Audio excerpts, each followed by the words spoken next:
Ladies and gentlemen, good morning. Well, it's really a great honor for me to be granted the opportunity here this morning to share my thoughts with you about innovation. Now, let me start with one of my favorite stories. A father left 17 camels to his 3 sons. In his will, he said the elder son was to get half of the camels. The second son was to get 1/3 of the camels. And the younger son was to get 1/9 of the camels. The sons could not split up the 17 camels according to the father's will. They were frustrated and they went to a wise man for advice. The wise man listened and then said to them, "Take one of my camels and split up the 18 camels according to your father's will." What they gladly accepted. The elder son took 9 camels. The second son took 6 camels. The youngest boy took 2 camels. There was 1 camel left. It was returned to the wise man. So this was a happy ending. The 3 sons got what they wanted. The wise man got his camel back. So what we can learn from the story is that if a problem cannot be solved by conventional thinking, we have to go outside the box for solution. In my career, I have been very privileged to have worked with 4 different teams to work on 4 award-winning projects. All of these projects are renowned for innovation and creativity. This unique experience has enabled me to reflect on what motivates engineers to innovate. Now, let me take you through these 4 projects, starting with the Tai Hang Tung stormwater storage scheme. It was the first of its kind in Hong Kong. The original plan was to enlarge kilometers of drain pipes in different parts of West Kowloon. This conventional approach, unfortunately, did not work. The roads in question, they were simply too busy to allow trench excavation to take place. So the project team looked for alternative solutions and came up with an innovative idea of storing up the stormwater and discharge it when the heavy rain is over. The client, the Drainage Services Department, support the proposal. So eventually, the tank was built underneath 2 football fields at Tai Hang Tung. And the project was selected by the Hong Kong Institution of Engineers for the inaugural Hong Kong IE Innovation Award for the construction industry. The second project was Tai Po Water Treatment Works. The site for this major water treatment plant was to be formed by cut and fill. Despite successful public engagement in the project definition phase, all of a sudden nearby villagers object to the excavation of the so-called Dragon's Wing. As a result, the area of the site was reduced by 30%. So with the client's approval, the project team looked for alternative solution. They looked to go vertical to overcome the challenges. The process structures were stacked up. The yard pipings were aligned vertically in concrete galleries built underneath the roadway. This innovative approach to design a major water treatment works against the site constraint was recognized by the International Water Association at its biennial conference held at Beijing in year 2006. The project won a global grant award for innovation. The third project took place in the University of Hong Kong. The Centennial Campus of Hong Kong U encroached on 2 existing surface reservoirs. Reprovision of these affected waterworks facilities necessitate the cutting back of a natural slope and felling of 5,000 trees on the slope. That would not be acceptable.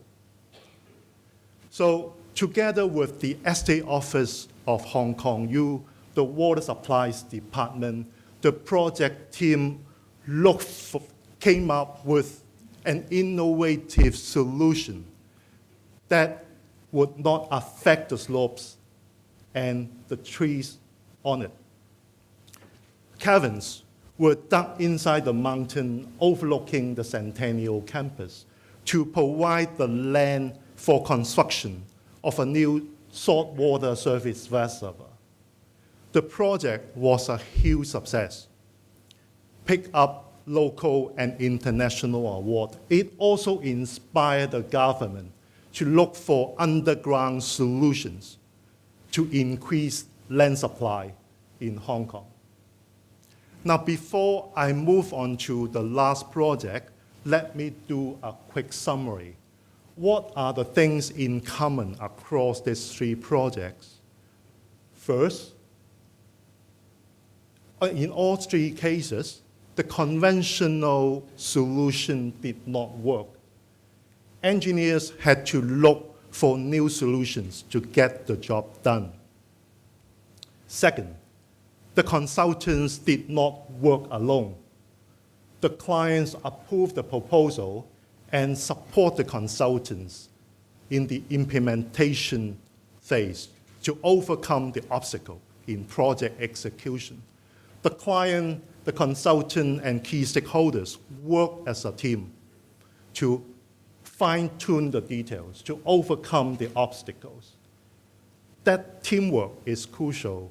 Without it, the consultant alone would not have been able to overcome all the problems in the process. So now I come to the last project, and it was a stormwater storage scheme in Happy Valley. Because of the innovative solution displayed in this project, we picked up a Grand Innovation Award from Mrs. Carrie Lam just less than a month ago at the year 2017 Hong Kong Award for Industries.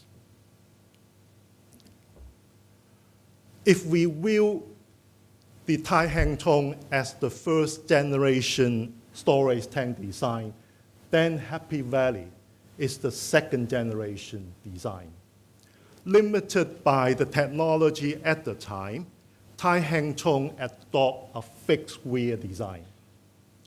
When we carry out the hydraulic design for Happy Valley 10 years later, we took advantage of the developments in CFD modeling and real-time monitoring and came up with a movable weir design. The operation of the weir takes into account water level in the upstream and downstream storm drains. So stormwater enter the tank at the optimal moment, not too early or too late. As a result, the volume of the tank was reduced by 25%, from 80,000 to 60,000 cubic meters. This has translated into substantial saving in time and cost.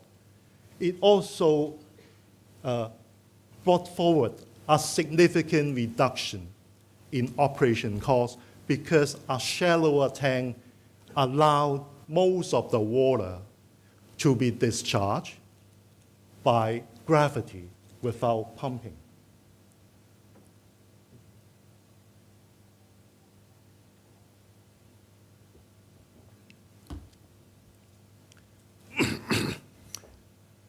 I hope you find these 4 stories presented by me this morning interesting. Well, as an engineer, actually it gives me great pleasure to bring in new ideas which create value for projects. And I believe many of the fellow engineers in this room would share the same feeling. However, it is not good enough just to rely on the passion of individual engineers to drive innovation.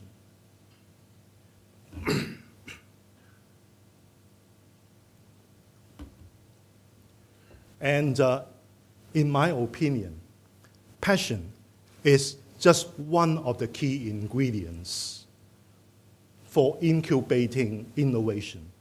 The other 2 ingredients, key ingredients, are culture and incentive. Now, culture.